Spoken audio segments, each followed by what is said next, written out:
Process the barley, yeah. Always good for the what ails you. We're live.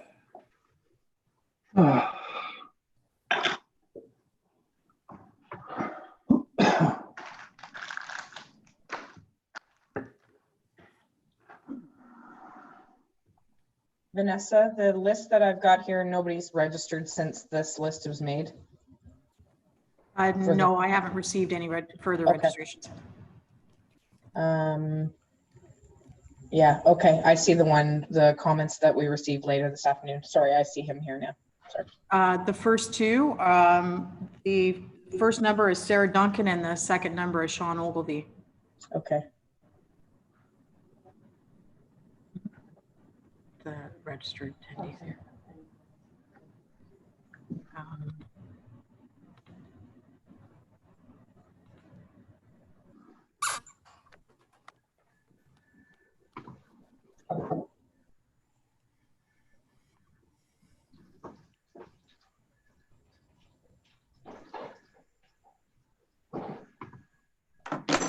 Marty. Hi. Oh, I don't think my headphones are connected.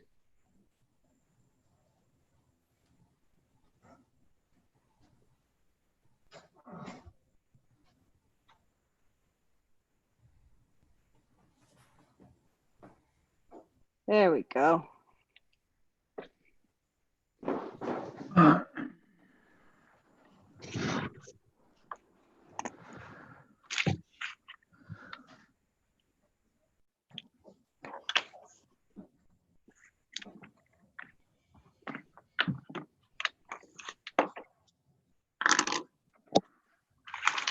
Is this all we're expecting for public meeting? Oh no, there's Terry coming on there, right? Yeah, Terry's coming on, and then I would Gord? assume Gord's coming here shortly. Sure. Oh.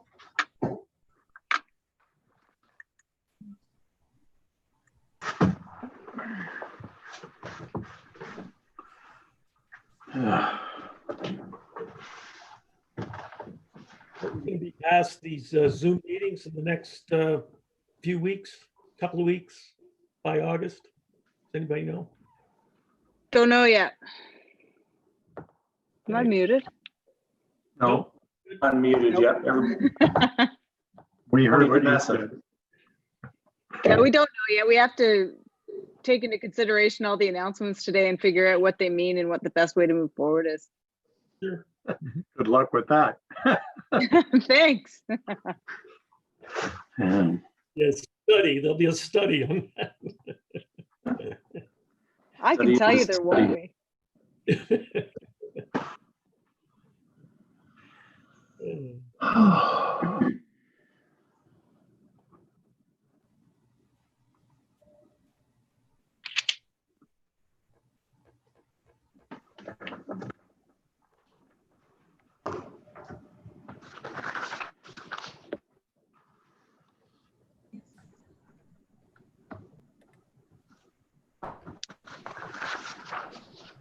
Did you move to a new place, Jeff? I did, yeah. Oh, Yeah, Bigger? I'm down here in Ivy Lee on the river. say that again. I'm down in Ivy Lee on the river. How are you? Is it in the yacht? Well, if I misbehave, yes. Good.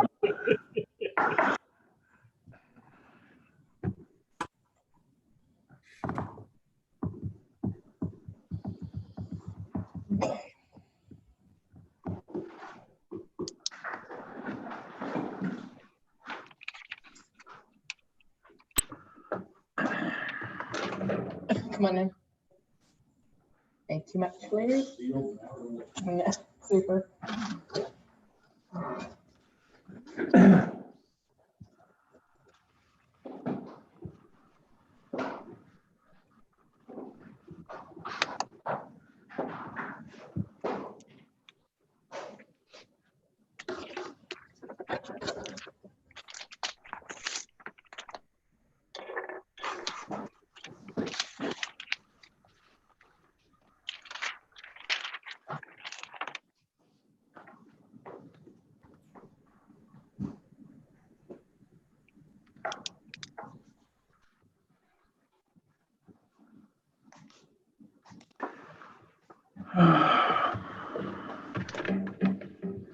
Madam Mayor, Yes. you've opened your email from the Director of Planning with regards to your opening remarks. Yeah, I've got it here on my phone. Thank you. Thanks.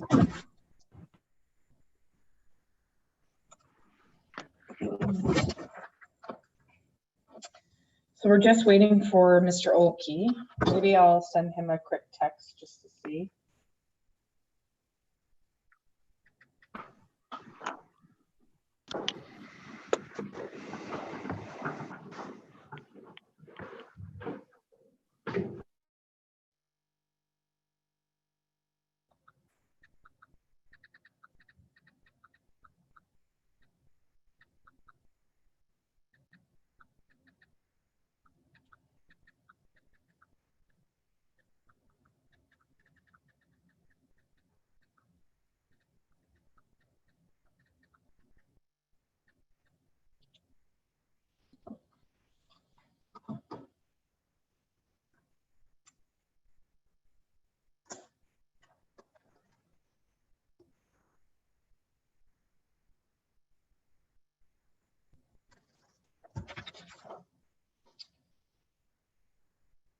Have Mr. Fody drinking a cup of coffee and it is frozen. Either that or it's a really long, oh no, he's done drinking now.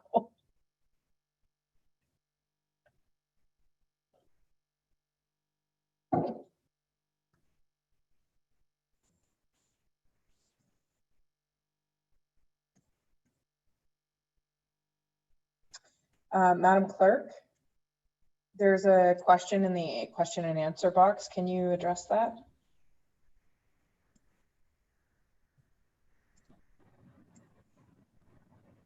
I think he's on the wrong meeting, to be honest. We're doing Selton Road first, are we not? Yeah, so we'll do the tower, but there's not a separate link for the. Oh, it's the same, one and the same? Yeah, I wasn't sure. Okay, I so. just wanted to make sure.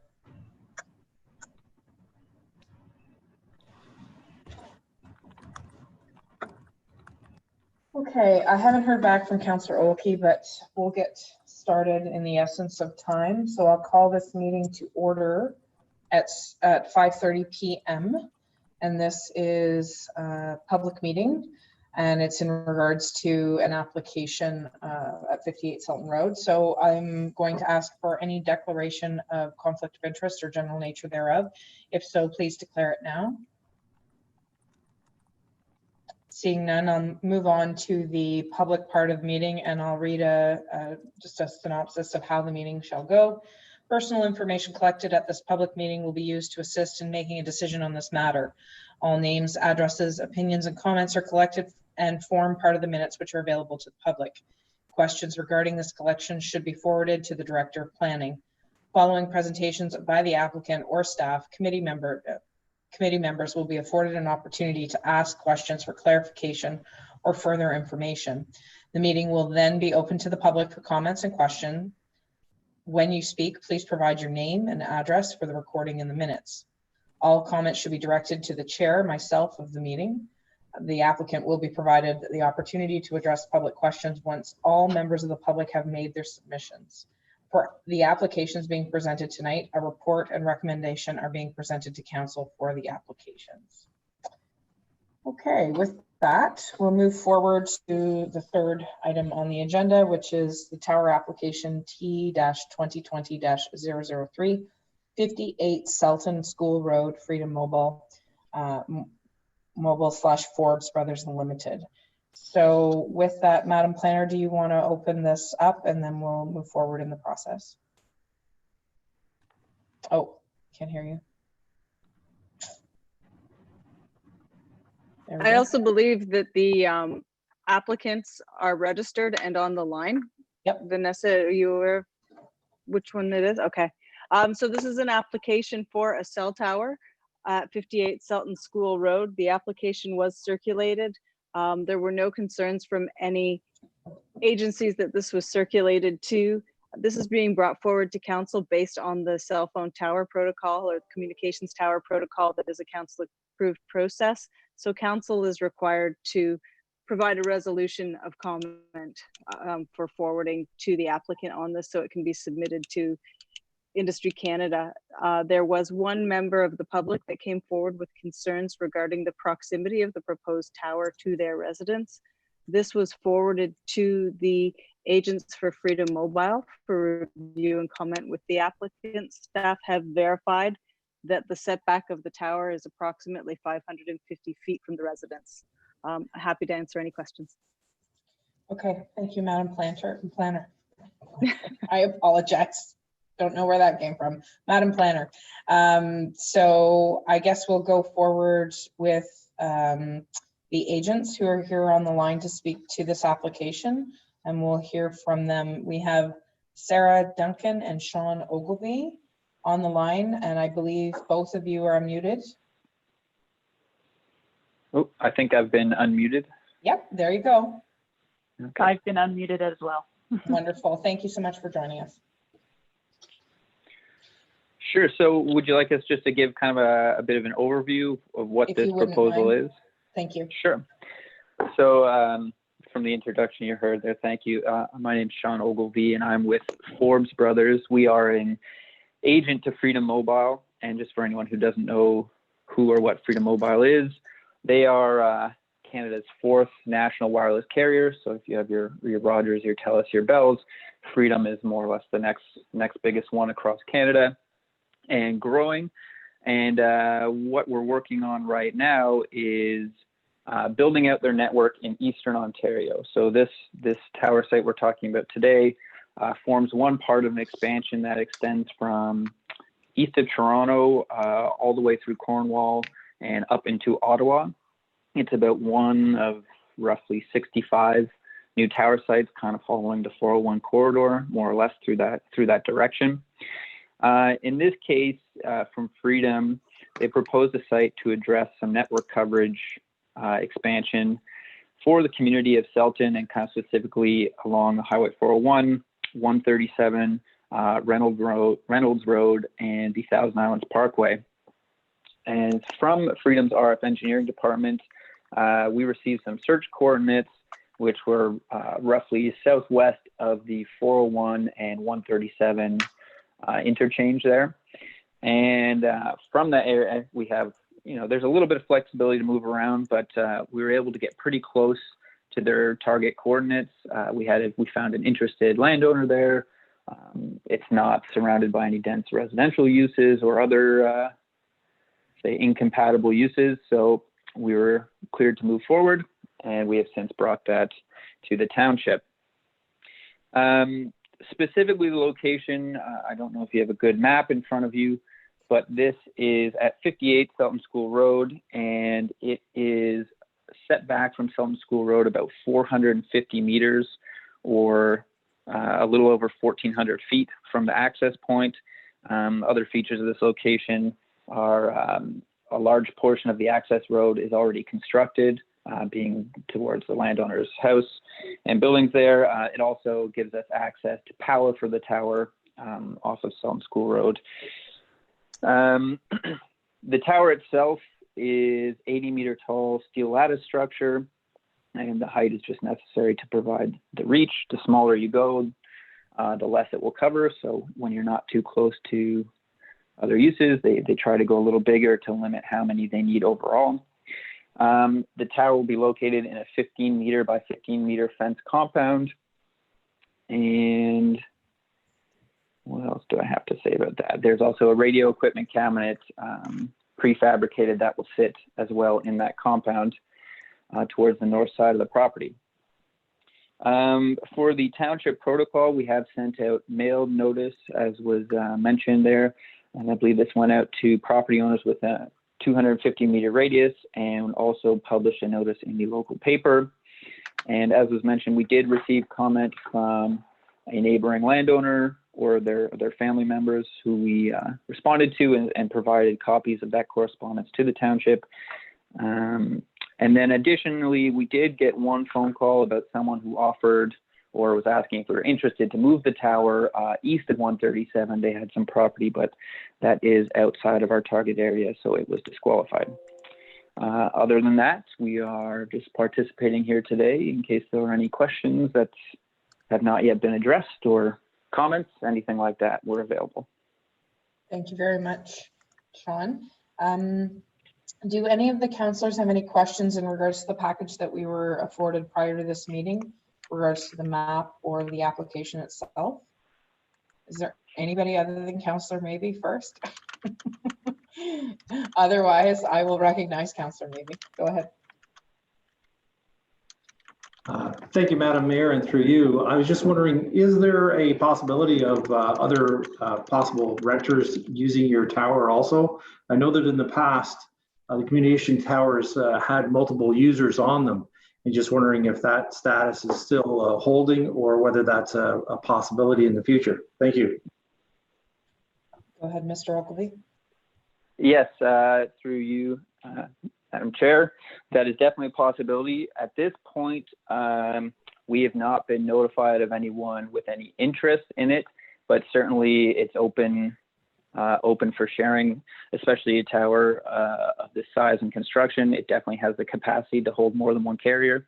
So that's always an option. And in many of our locations that we've been working on for Freedom in this area, they have been able to share sites or combine sites with other carriers. So that should be no problem.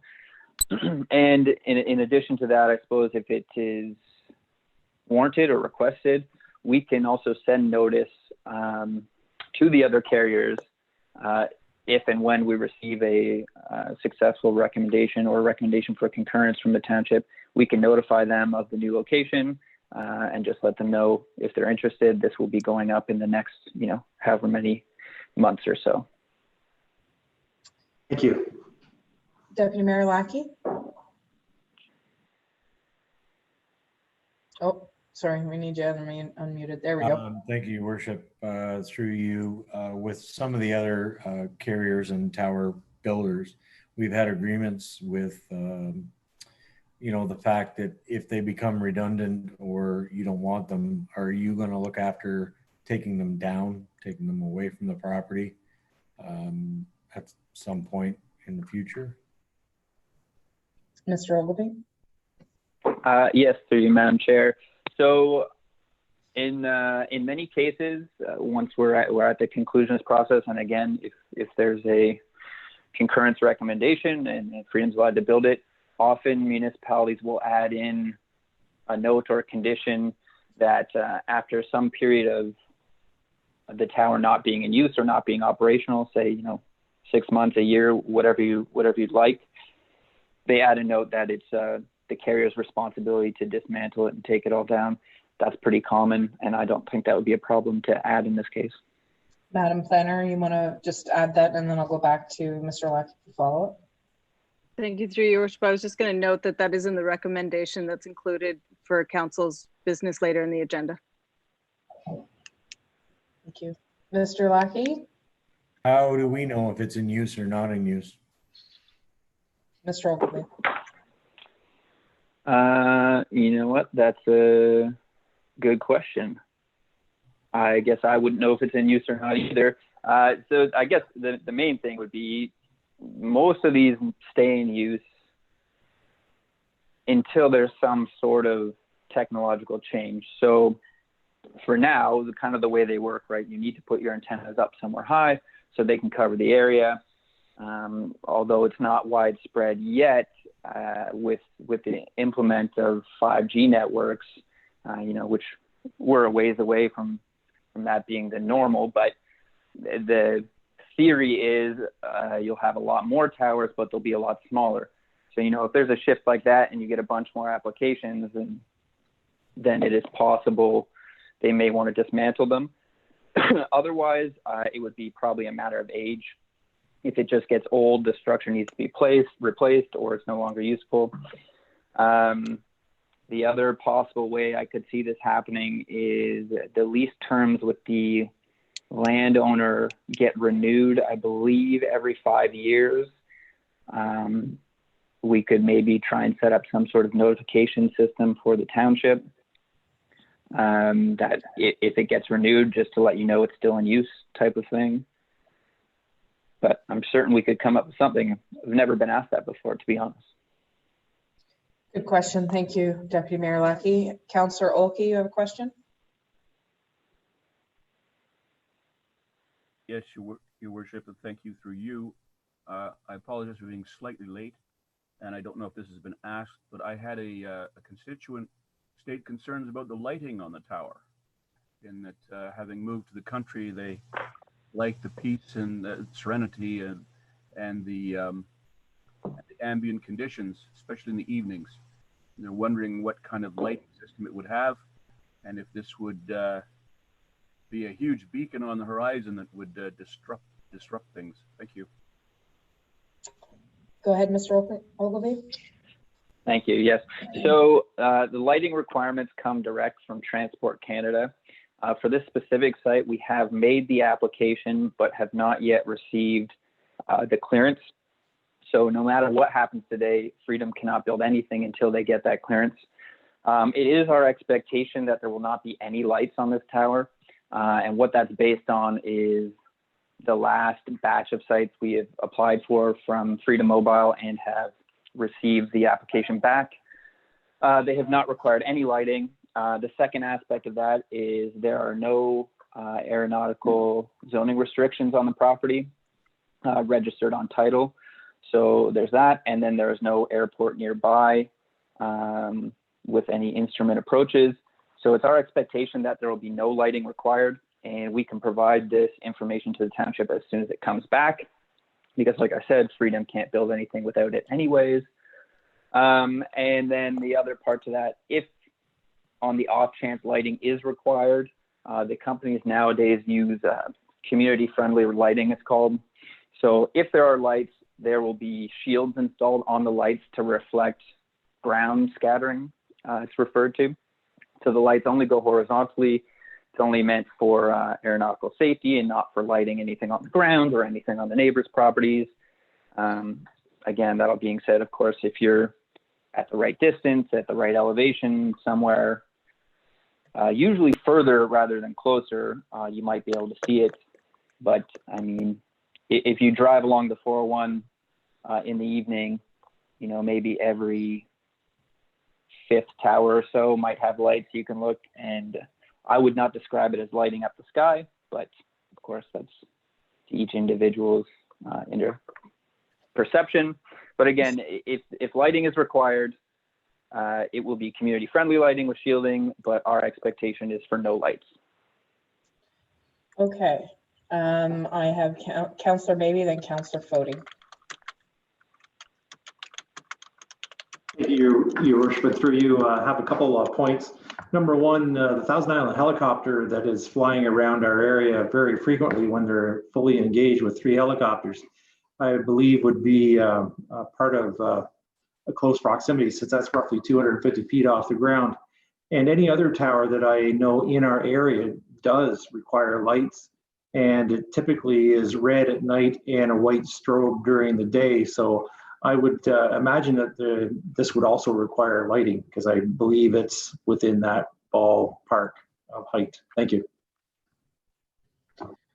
Councillor Foti, you want to ask your question? Go ahead. Thank you, Your Worship. Through you to Mr. Ogilvie. Would you clarify the height of that tower again? I missed the exact number. Mr. Ogilvie? Yep, it's 80 meters, 80 meters tall. Okay. Thank you. But would regards to Councillor Maybe's inquiry, would Navigation Canada not supersede any of our requirements for light pattern? So Transport Canada, oh, sorry, do I? No, go ahead, that's fine. Transport Canada provides the lighting requirements. We also send an application to Navigation Canada, but that is more for instrument interference. So for example, if you're close to a radar or some other similar facility at an airport, they want to make sure you're not crossing signals with them in any manner, or you're not blocking any signals they're trying to send out. But lighting requirements come from Transport Canada.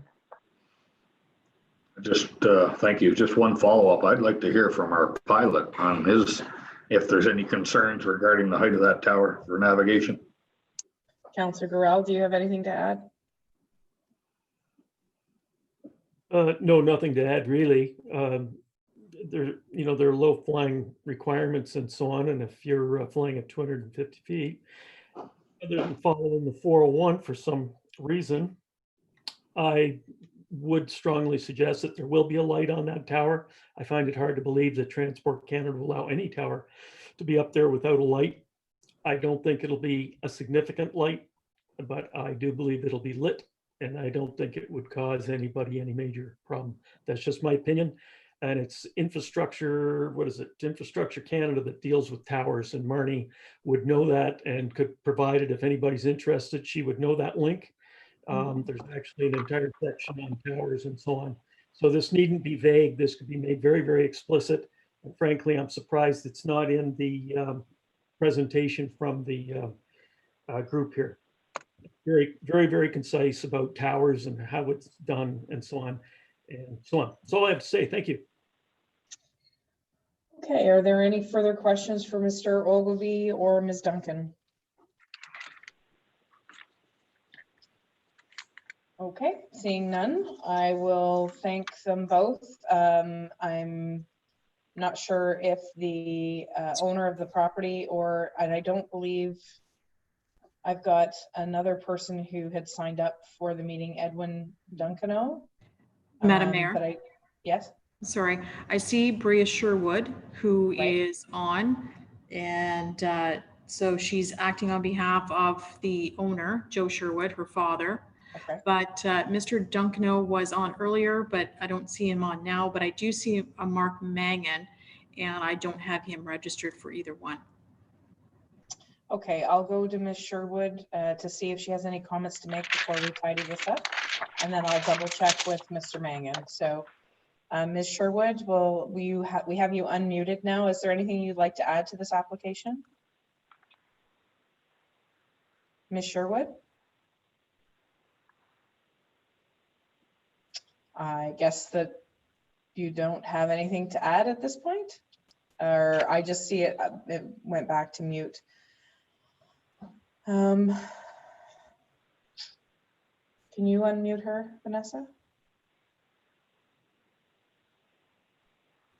I guess not at this point. If there are any further comments to be made, I guess they can reach out via email after the meeting. They have contact information if for some reason they were unable to get through. Maybe we could ask Mr. Mangan if he's on the meeting in regards to this application or the next. Mr. Mangan, do you have anything to add to this this application for the Freedom Mobile Tower? Mr. Mangan? Okay, seeing none, I will close this part of the meeting, and we thank everyone who's made recommendations and gathered information for us to make a decision for this evening. And I have a motion in front of me to adjourn. A motion is moved by Councillor Maybe, seconded by Councillor Foti, that the public meeting adjourn. All those in favor of the motion, please signify. All those opposed, and it's carried unanimously. Thank you very much, ladies and gentlemen. And we'll move on to the next public meeting. Let me get the next public meeting. Sorry, I'm just getting onto my package here. So calling this meeting to order at 5:51 p.m. and any declaration of interest or general nature thereof, please signify now. Does anybody have a conflict? Seeing none, we'll move on to number 3 as part of the meeting, proposed road closures for Parks Canada. Ms. Venditti, would you like to give a synopsis as to what this is, and we'll move forward from that point. Thank you, through you, Your Worship. This is a public meeting for requested road closures from Parks Canada. The purpose of the road closures is to consolidate properties that they own. So In each case, they have property that abuts a portion of our road allowance on either side. So they're hoping to acquire the portion of the road allowance that crosses their property so that they can consolidate their park holdings. This was before council in February, and direction was received from council to proceed with the statutory process. So notice was provided for this. Now, one thing that has come forward through the notification is that there is a 2001 policy for road closures and a 2016 bylaw that sets out public notification processes for road closures. So we have two conflicting notification requirements. Notification for this meeting was provided based on the 2016 approved policy. So the notification was published in the newspaper for 4 consecutive weeks. Each site was posted with a sign indicating the road closure, as well as posting on the township's website and at the township office. Through all of the posting that was sent out, there has been one member of the public that's brought some concerns forward with respect to their property and how it relates to the road closures. There is a representative from Parks Canada on the line to speak to this application, and I'm happy to answer any questions. Thank you very much, Madam Planner. At this point, I will recognize Sheldon Lambert of Parks Canada, who I believe is on the line. Mr. Lambert, we're going to unmute you, and you can give a short synopsis of the need for these road closures. Please and thank you. Okay, thank you. Good evening, Madam Mayor, council members, and staff. My name is Sheldon Lambert. I'm the Resource Conservation Manager at Thousand Islands National Park, and I'm representing Parks Canada here tonight. Our Park Superintendent, Leslie McPherson, sends her regrets that she couldn't be here. So in summary, just to give a bit of background, as outlined in the agenda pack for tonight's meeting, Parks Canada is seeking to change the legal statute of some of our lands in the municipality of Leeds and Thousand Islands. 33 parcels of land located in the township are owned by Parks Canada, but have not yet been added to Thousand Islands National Park under the Canada National Parks Act. Notably, we have large land holdings at Landon's Bay, LaRue Mills, and Escott. And if you need to, you can refer to your agenda pack for maps if needed. Our goal is to integrate these parcels into the boundary of the national park, furthering our ability to protect and present them under the Act. The reason we are here is that these parcels are divided by 5 unopened road allowances owned by the township of Leeds and Thousand Islands. If approved by council, the purchase of the requested properties would allow us to ensure contiguous park parcels and would be subject to the applicable PILT if received.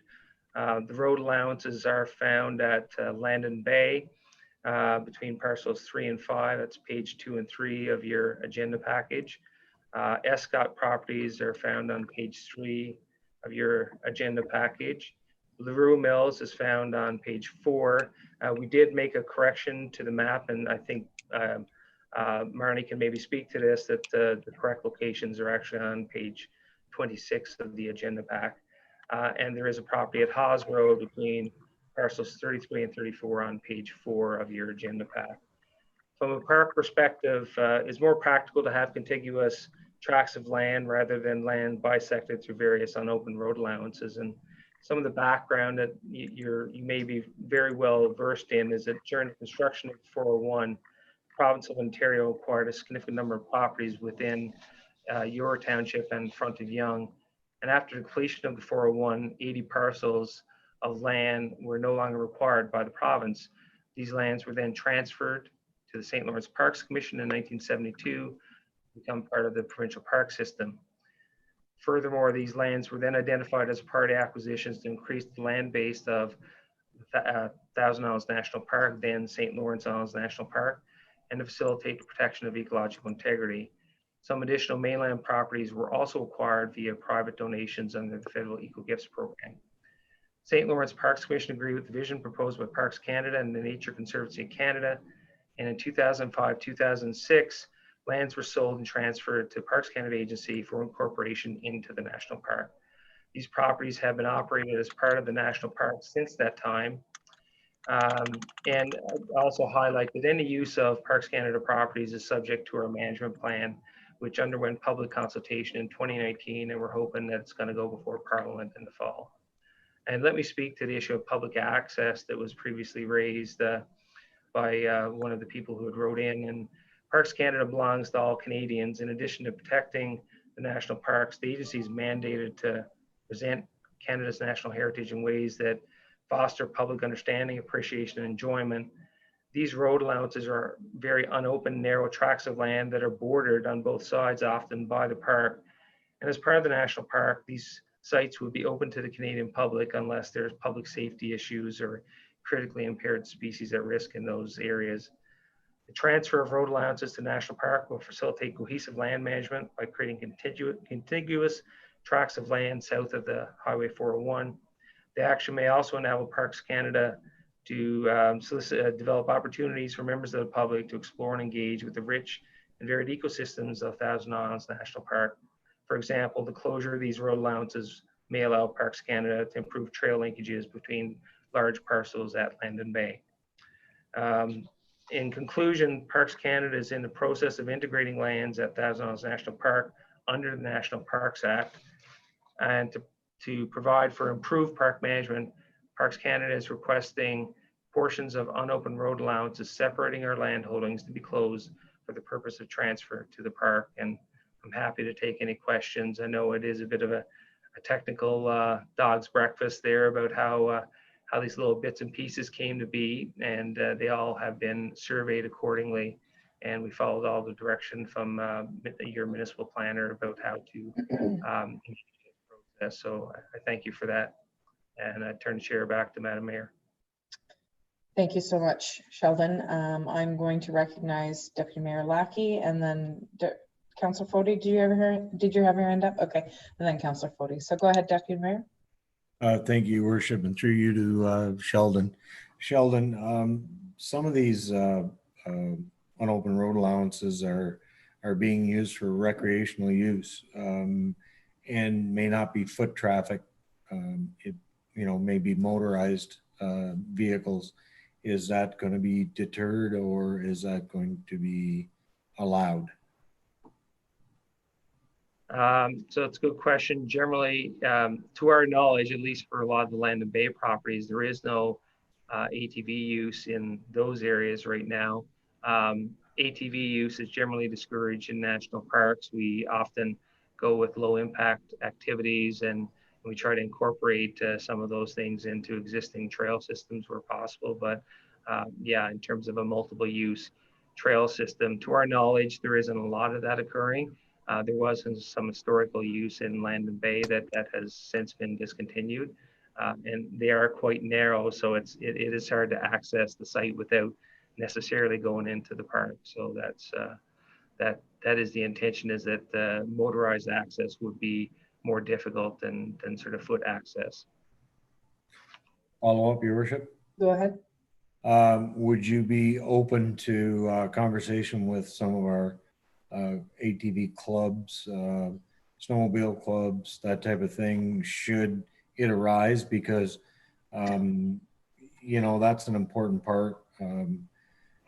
There's more recreation. We're trying to boost the economy, and that's part of how we would do it. While I understand that you can go for a walk and you can do a lot of things, but long story short is that isn't worth a plug nickel.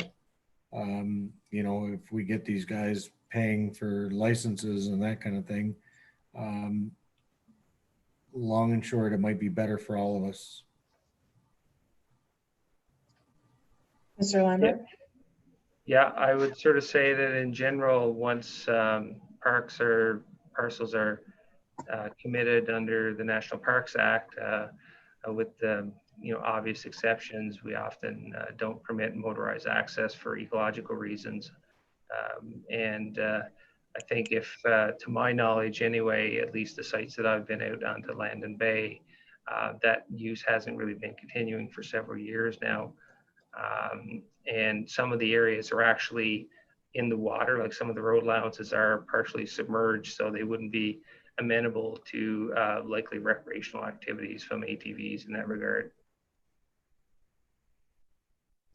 Councillor Fody? Thank you, Your Worship, through you. My question might be more answered by our Director of Planning than Mr. Lambert. My concern is primarily with the Cross Cemetery itself.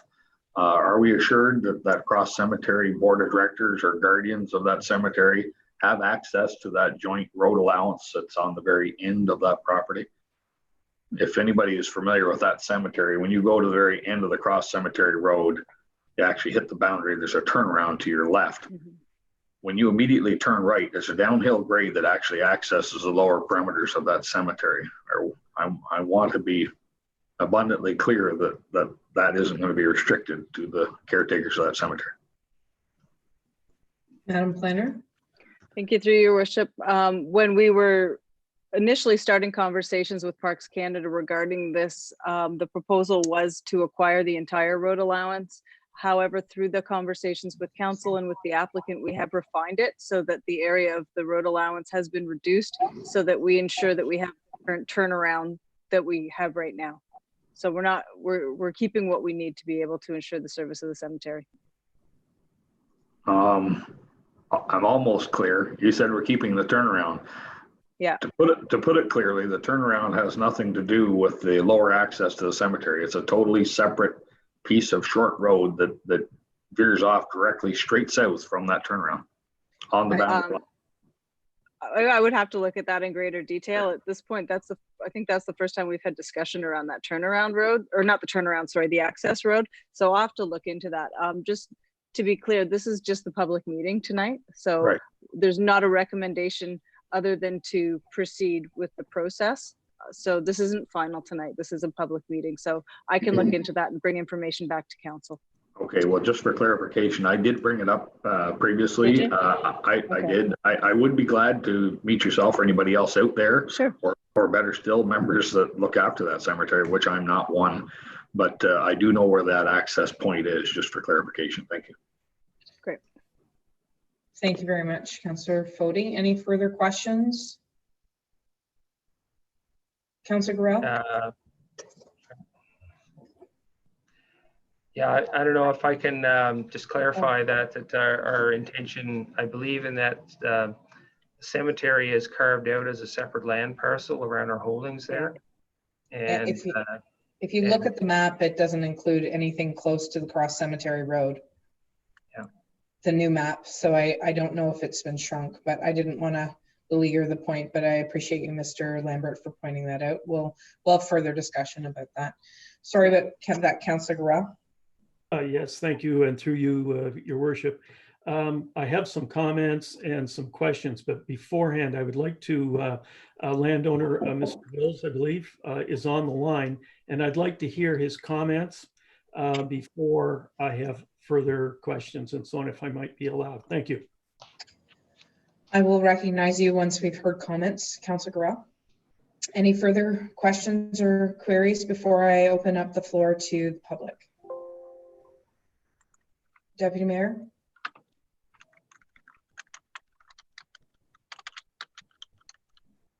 Just a thought, the MTO is expanding, you know, the way station and that type of thing, which is right in that proximity.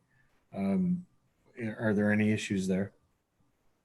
Madam Planner, do you know of anything that pertains to the expansion of the way scales or the parking areas, as it were? No, I don't know anything about that specifically. Because I know there's some expropriation going on, so I just don't know if how that's going to affect us. I think it's further to the west than Cross Cemetery. Yeah. Anyway, it's still a good question. Any further questions before I open up to the floor? Seeing none, I'll move forward and I'll recognize Mr. Wills. Mr. Wills, we have you on the line and we're going to unmute you. Go ahead. Hello, can you hear me? We can hear you. Okay. Okay. Well, I've got a few concerns now. Number one, right. I'm referring to section D near Rue Mills Road. Section D. In the notice that we received in the post, it's okay. Parcel D. It's between LaRue Mills Road, crossing LaRue Mills Pond. That area there. First of all, I understand that there's been a change of scope. A different map has been issued, which we've not received any notification of. I was in communication with Marnie, who's been very helpful. And I received a map this morning from Parks Canada, which actually shows that Parks Canada owns LaRue Mills Pond and the area next to it. And I can south of the pond, part 8 on the plan. So I'm a bit, I don't know why we weren't informed of that beforehand. So that's it just seems to me that, you know, you can't go changing the map. Secondly, when I purchased the property, which does abut the road allowance, I did check all this, and that was down as Crown land. So as far as I was aware, I was able to go camping there for 24 days a year without having to move and go on the pond. Now I understand it's somehow is going to be, but is not yet transferred to Parks Canada. So I don't.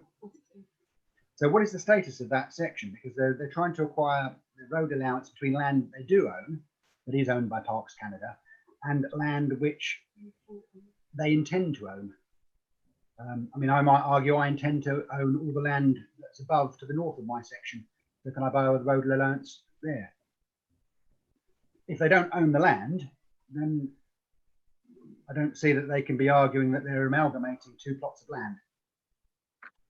That's 2 points, actually, I guess. So the first one is, why weren't we informed of the change of the map?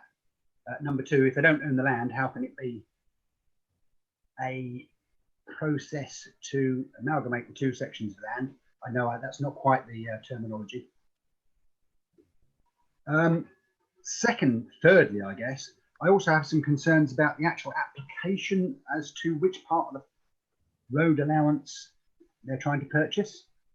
Now, from what I've heard, so for example, in the PDF file that we were given called PL0920 Parks Canada Road Allowance Project.pdf, on page 27 there, it shows the road allowance that is going to be closed. Is that abutting parcel 30? And parcel 30 abuts not only the section of the road allowance that's shown in green with the water, but it also abuts the top of the property that I own. There's a little bit to the south of LaRue Mills Road. Has anyone actually got a copy of these maps? We all do, sir. Okay, good. So even if it's not actually Park Canada's intention to close that section of the road and purchase it, from what I can see from the application, they've inadvertently applied to close that section as well. It's really unclear, but what I'm saying is, from what I can read, it looks like they've applied to close an additional section than what they've actually said. And if that's the case, then as per bylaw, bear with me for a second. I've lost it now. 2001. Are you referring to the bylaw that preceded the 2016 bylaw, the 2000? Yes. So it says that if someone's making an application to close it and the adjacent landowner doesn't wish to purchase it, then it's open to other people. So it's my understanding they're trying to close all of the road allowance up to the top of my bit of land that I own, which is between Old River Road and that little semicircular section. So what I would like to do, if that's the case, is apply to buy the half that of the road allowances next to my section. And if Parks Canada, as they've said, don't actually want to buy it, I'd like to buy the second half as well. So how do we proceed with that? I'm going to turn this over to the planner so that she can answer those questions. Go ahead. Thank you, through your worship. Vanessa, are you able to share your screen with the map that I had sent you? Sorry, Madam Planner. No, it's on my computer and I'm using the computer in the council chambers. But if you start talking, I might be able to see if I can get them transferred over. Well, I'll try. If it doesn't work, just.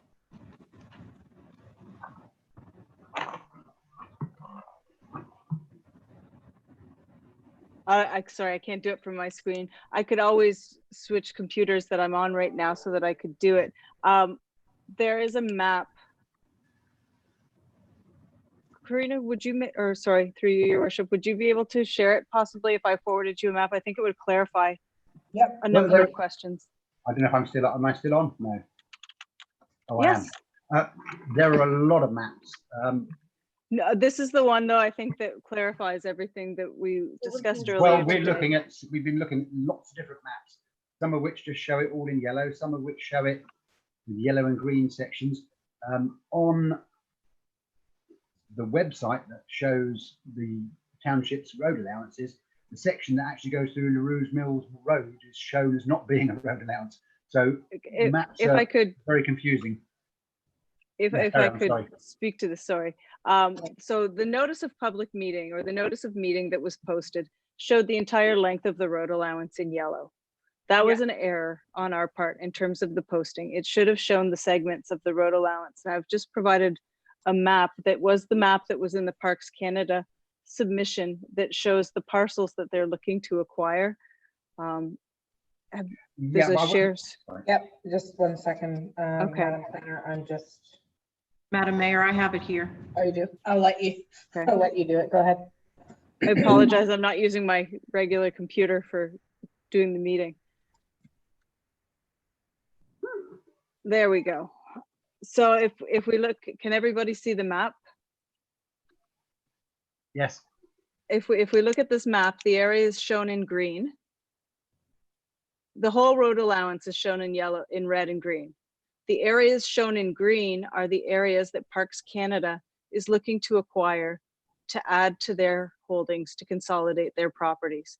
The areas shown in red will not be changed. The ownership of those would remain in the township based on this proposal. Mr. Wills, I believe that your property is located where it shows the number that's being pointed at right now. I'm sorry, 0267. Oh, no, further to the right. No. To the right. Oh, there. There. So I believe that is your property, sir. So there's no change proposed to that road allowance. It would continue to be in the township's ownership. At this point, should you wish to pursue acquiring that, we would need to go through the formal process of advertising notification. That the application is for the road allowance that abuts parcel 30, whether it be red or green. If you actually read the words, it says the application is for parcel 30 and the intersection of parcel 30 and the road allowance. It's a bit tricky doing it on a Zoom meeting, I'm afraid. It is. The application is to acquire portions of the road allowances, and all of the portions that they're requesting are portions of road allowances, not entire road allowances. So that's the clarification that I am able to provide. This map is correct in terms of what is being requested, and is the map that has previously been circulated to council. I do apologize for the oversight in terms of the notice of public meeting that showed the entire road allowance in yellow. Mr. Gorell, do you want to ask your question now, or do you want me to finish up with Mr. Wills? I can't hear you. Sorry. Go ahead, Mr. Gorell. If Mr. Wills has more comments, I would like to hear them all. It's been very instructive. And I want to point out before he would continue just how confusing this small piece of property has become. And I have some thoughts on this because later tonight in council, we're being asked to deal with this. And at this point, I'm highly unsatisfied that we have come to the root of it. And I'm wanting to hear further what Mr. Wills might want to say. And if he has no further comment, I'll make a couple of comments. Thank you. Okay. I'll let the planner speak and then I'll let Mr. Wills speak. Go ahead. Thank you, through your worship. Just for clarification, the recommendation in front of council this evening is not to finalize the details of any conveyance. It's simply to ask staff to bring back a recommendation. So there is time to address Mr. Will's comments and concerns. We're not asking for a final determination tonight with respect to this. Mr. Wills, do you have any further comments before we make any, ask any further questions? Well, my original concern that I actually wrote the letter to about, and then subsequently has morphed into more questions, was when I still, and I still believe it is the case, that the section of road allowance and indeed all of LaRue Mills Pond is still Crown land. And that Parks Canada are hoping to get it transferred over to their property, but at the moment it's Crown land. And at the moment, if they were to close that road allowance, it actually stops me being able to access the water at LaRue Mills. So, Madam Planner. Because at the moment it's Crown land, it's not Parks Canada land, is my understanding. But you can also, if you do that, you can't. Sorry, it's my wife talking. I know, sorry. Sorry, I need one of you to speak. We're hearing some garbling in the background. I apologize. And my wife was also saying it also would stop our access at the other end. Okay, Madam Planner, did you have something to add? Only that, through your worship, that perhaps Mr. Lambert could provide some additional clarification around the ownership of the property and the consolidation of the lands. Mr. Lambert? Thank you, Madam Mayor. These properties obviously were surveyed, I think in the agenda package, I believe on page 97, it shows park boundaries and the correct formulation of what they were. It was surveyed by Barnes. And there's a misnomer here. Crown lands, we own federal Crown land. So if a land is not part of the national park, it's federal Crown land. So we need to differentiate what's provincial Crown and federal Crown. These are Crown lands, and they have been surveyed on multiple occasions to those locations that were provided in the map.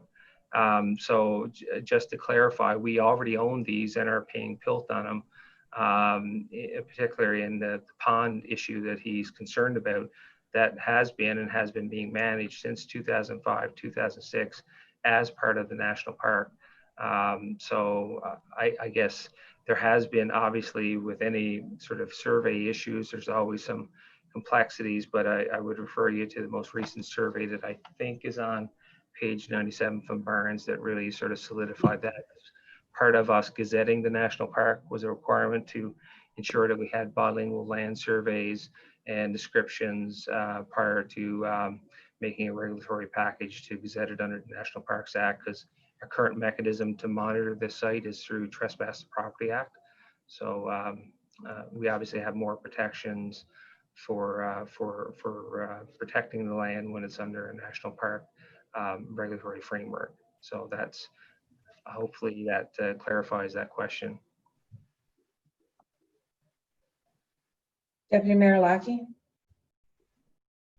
Thank you, Your Worship. Through you, it was my understanding that we were only going to sell portions of the road allowances that adjoined the park's property. But taking the point that, you know, some of these road allowances on either side may adjoin other people's property, will they, I guess the question is, will they still have access? So if, say, I'm going to use Mr. Wills as an example, if his property is on the opposite side of what we plan to sell, will Parks Canada or will the Crown or Parks Canada allow him to utilize that road allowance to get to the property that they don't own? So if they Yeah. have a section in the middle, Yeah. you know, there's a section in the beginning that is privately on both sides, but there's a section in the middle that we're willing to give to Parks. Parks has one side we're willing to let them join.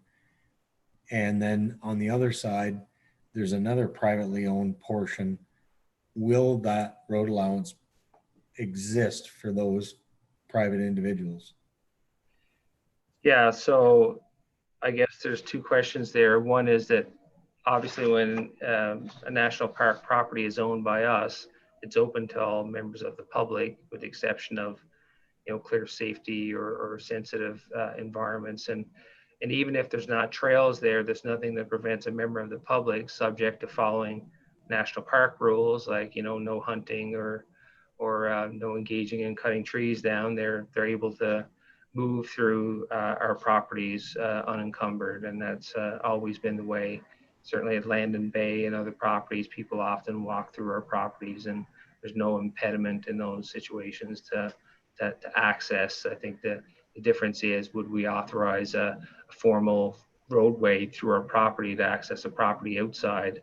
That's a different ball of wax, but the property is being managed in a relatively pristine way and in an undeveloped way, and there's no plans for trails in that area. So I mean, presumably if Mr. Wills is looking to just get canoes down to the pond or to walk through the property that is part of the national park, that's all sort of activities we would definitely encourage, and especially given that he's got a background in environmental conservation, we would welcome that type of activity. I guess it's a different story where we're sort of solidifying, sort of hardening the infrastructure to accommodate that for one single private landowner. So that would be how I'd respond to that. Follow up, Deputy Mayor. Thank you, Your Worship. I just don't want to see anybody landlocked. No, and I think we're in agreement that the intention of why we're interested in is really to look at parcels where we were just the property owners on both sides, and that shouldn't hopefully entail any landlocking of parcels. Councillor Gorell, you had a question. You raised your hand. Just one comment to start. This is horribly confusing. It shouldn't have gotten this far being this confusing. I'm looking at two maps, and I want to make a couple of questions. Number one, is there a black rat snake situation up in the northern portion that the Parks Canada is currently dealing with? And is that any kind of species at risk, or does that give you cause and pause to block public access to that area? And is that your intention? That's my first question. My second point is that when you look at the property from the county, when you look at the property lines, you've got property street address. Now this is street address 18 and 22 on LaRue Mills Road. Particularly 18 is influenced greatly because the access runs right behind their property. Now, I realize that they don't own that property, but I find it curious. I'm not sure if that's part of this, or it's only the portion that is supposedly submerged by the creek. It's still very vague to me. I've listened to this and I'm still sitting here shaking my head. I know the area fairly well. I live there. And I would like access to walk down to LaRue Mill Pond. And there's very little access there, and that would be a good one to walk down. I don't want to run a four-wheeler down there. And I don't believe for a second that Parks Canada is innocently saying we'd like that property to keep it open to the public. I believe strongly they want to close it for some species at risk or something, and I think they know that already. So that's a question. Thank you. Mr. Lambert, do you have any response to that?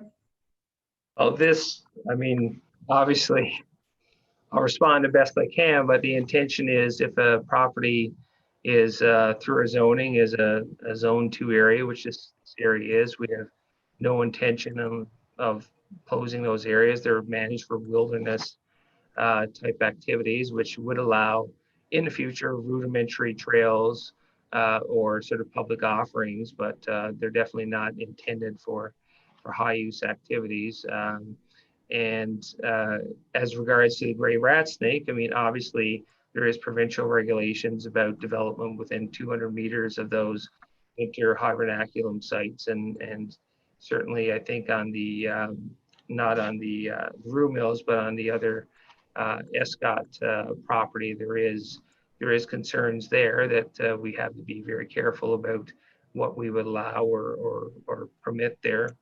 But I think in general, the park has had this land for coming up on 14 years now. We've never closed any areas in this area, even though we could.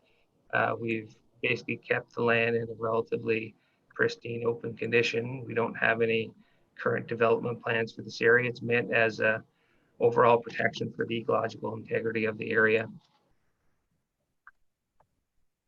Follow up, Councillor Burrow? And the logic behind Parks Canada wanting to acquire that section of road goes right out the window.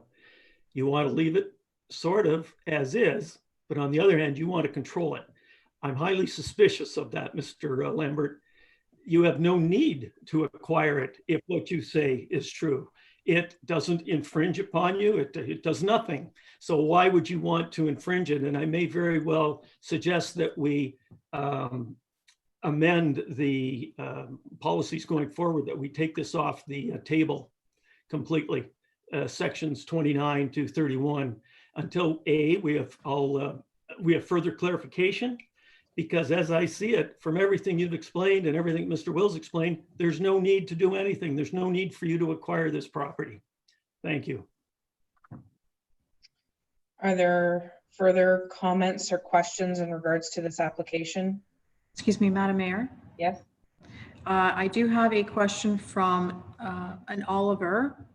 Okay. He has asked, will adjoining property owners have an opportunity to purchase the portion adjacent to their property, or is this proposal with Parks Canada more or less a done deal?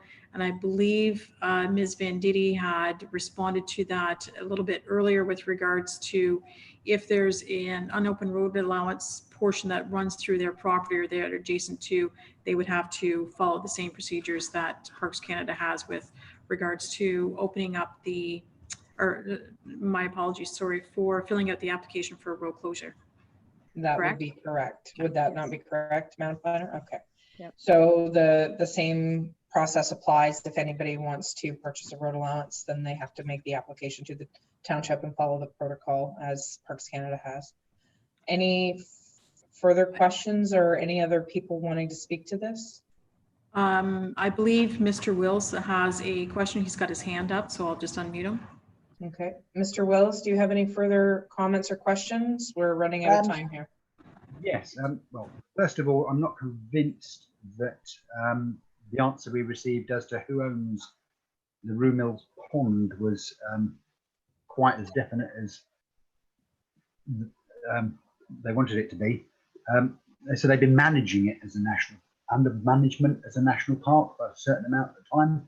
But I don't believe, but it's still federal crown land. What do you think? Mr. Wills, do you have any? First of all, I wasn't convinced that they actually, as the national park, own it. And then secondly, this morning when I was, well, one of my other objections was going to be that you hadn't followed the procedure within your own bylaw 3801, which requires 6 notices being put up for road closure. But then this morning I was pointed to a different bylaw which I looked for on your website and I couldn't actually find on the website other than it was emailed to me. Thank you very much, Marnie, which drew my attention to a different rule, which is it starts off with the Municipality Act 2001, chapter 25, section 34, which has then been amended by 2006. So I'm just going to read the section. It says, highway closure procedure. A bylaw permanently closing a highway does not take effect until a certified, no, hang on, sorry, a bylaw permanently closing a highway shall not be passed without the consent of the Government of Canada if the highway abuts to land including land covered by water owned by the Crown. Has anyone actually received consent from the Government of Canada for this sale? Madam Planner? For any of these, in fact. I mean, I appreciate that Parks Canada is sort of a representative of the Government of Canada, but I'm not convinced that they have fulfilled that section. Madam Planner, you want to respond, and then I'll recognize Councillor Jameson. Thank you. Thank you. Through your worship, we did consult with the Ministry of Municipal Affairs and Housing and have received a comment that they have no concerns with this. All of the bylaws would be required to be brought forward to council, which hasn't happened at this point. We're still gathering the information. So we're not at that point yet. Councillor Jameson. Obviously, we're not near the end of the story here, and we're in the middle of a process, so that Mr. Will's concerns and everybody else's concerns, I think we should move on to that next stage. And we haven't made a decision, so let's not go to the wall quite yet. Let's just allow the planner to work this through, so we see a set of recommendations that satisfy the needs of our constituents in our township. Because we're really running over the time, and we could talk about it all night. It's not going to resolve anything at this point. That's my point of view. Any further questions or comments to be made, put on the record? So has Oliver made another question since? No. Okay. Nothing there. Mr. Wills has a final comment to make, and then I'm going to have to wrap this meeting up, and we'll have further discussion on this at a later date. Mr. Wills? If it could be minuted, that my understanding from the application is that all of the road allowance that abuts parcel, I've lost a bit of paper now, parcel 33? Sorry. Can't find it now. Parcel 30 the application was that to be closed. So my understanding is that would include the property which I believe when you're talking about Oliver, it's his property, and my section of the property below parcel 30 as well. Now, I think Parks Canada have applied for that. They may not think they have, but I believe that they have. I just wanted that minuted. Okay, then duly noted. Thank you. Any further comments or questions? Seeing none, I will wrap this public meeting up with a motion to adjourn. The next motion is made by Councillor Cody, seconded by Councillor Maybe, that the public meeting adjourn. All those in favor of the motion at hand, please signify. All those opposed? Carried. Thank you. Okay, we'll take a 5-minute break and then we'll go on to the council meeting. Thank you, everyone.